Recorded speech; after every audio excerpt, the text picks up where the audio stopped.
Safari ya Simba Sport Club baada ya kufuzu kuelekea hatua ya nusu finali katika kombe la shirikisho la CAF mwaka 2025, watu wengi wamekuwa wakiona kama vile ni safari rahisi, hasa pale waliposikia kwamba Zamalek imepigwa na timu ambayo inajulikana kwa jina la Stellenbosch kutoka huko South Africa, timu ambayo mara ya kwanza ilikuwa chini ya kiwanja cha Vasco da Gama FC. Sasa baada ya hapo timu hii ikaja ikamishia makazi yake sehemu moja huko South Africa, ambapo timu hii ndio ikanyanyuka sana kwa kasi, na hii ni baada ya kushika nafasi ya 3 katika DStv Premiership ya huko South Africa ligi kuu, ambapo timu hii ikaingia katika kinyang'anyiro cha shirikisho la CAF Afrika msimu wa mwaka 2024-2025, na ndipo ambapo imekuja kuishangaza zaidi dunia, ikiwa ni mara ya kwanza kwa bahati yao wameweza kufuzu kuelekea hatua ya nusu finali baada ya piga Zamalek, timu kubwa ambayo pengine ilikuwa inaogopwa sana na Simba Sport Club. Lakini kwa sasa timu hii baada ya kuipiga Zamalek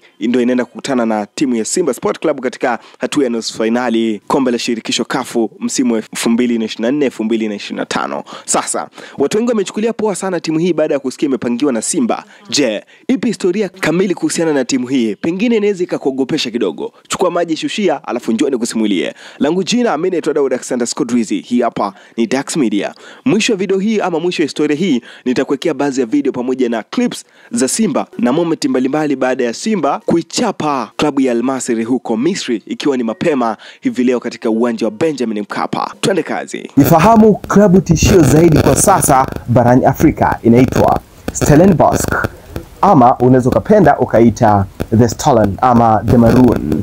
Sasa mabwana hawa wamekuwa tishio kwa sasa barani Afrika katika mchezo wa mpira wa miguu, na hii ni baada ya historia yao ambayo imekuwa ni ya muda mfupi lakini ni ya kutisha mno misili ya Simba. Timu hii ambayo inaenda kukutana na klabu ya Simba katika michuano ya shirikisho CAF mwaka 2025 ndani ya nusu finali.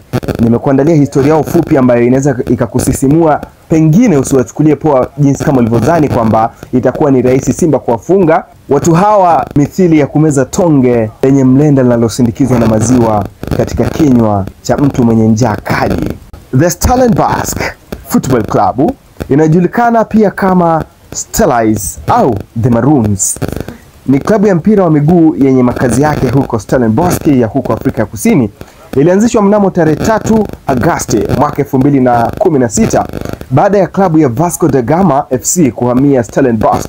Klabu hii inacheza mechi zake za nyumbani katika uwanja wa Dani Cavern wenye uwezo wa kuchukua watazamaji zaidi ya 16,000. Historia na mafanikio ya timu hii ni ipi? Karibu nikusomea historia na mafanikio ya timu hii ya Stellenbosch, ama wao wanapenda kujiita The Maroon, na hii ni kutokana na jezi zao wanazozivaa jinsi kama zilivyo zenye rangi ya maroon. Historia na mafanikio ya timu hii ambayo inaenda kukutana na mnyama Simba Sports Club katika nusu finali ya kombe la shirikisho CAF mwaka 2025.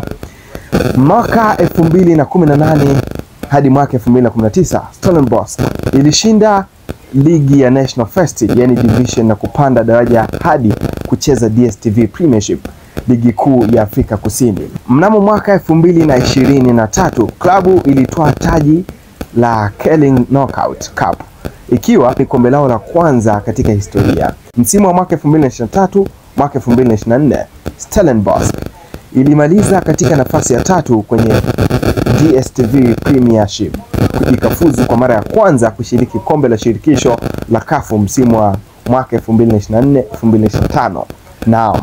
Sasa baada ya hayo yote mafanikio ya hivi karibuni katika msimu wa mwaka 2024 mwaka 2025, Stellenbosch imeonyesha uwezo mkubwa katika mashindano mbalimbali kombe la shirikisho CAF. Katika hatua za awali walicheza mechi 4, kushinda mechi 3 na kutoa sare 1, wakifunga mabao 11 na kuruhusu bao 1 pekee. Ligi ya Afrika Kusini katika mechi 6 za mwanzo walishinda mechi 3 na kupata sare 2 na kupoteza mechi 1, wakifunga mabao 7 na kuruhusu mabao 3. Hii ndio timu tishio ambayo imeanzishwa hivi karibuni, lakini imeweza kuleta mlipuko mkubwa na hisia mbalimbali kwa watu, ikiwemo CAF wenyewe kupitia page yao Instagram wameweza kuposti wakisema kwamba hawa watu imekuwa mara yao ya kwanza tu, lakini wameweza kuipiga timu kubwa Zamalek FC, ambao watu wengi walizania labda Simba Sport Club itaenda kukutana na Zamalek FC. Yapo maoni yako kuhusiana na hii timu na historia yao fupi yenye kushangaza. Mimi naitwa Daud_Scodrizi. Hapa Dax Media. Subscribe. Wow.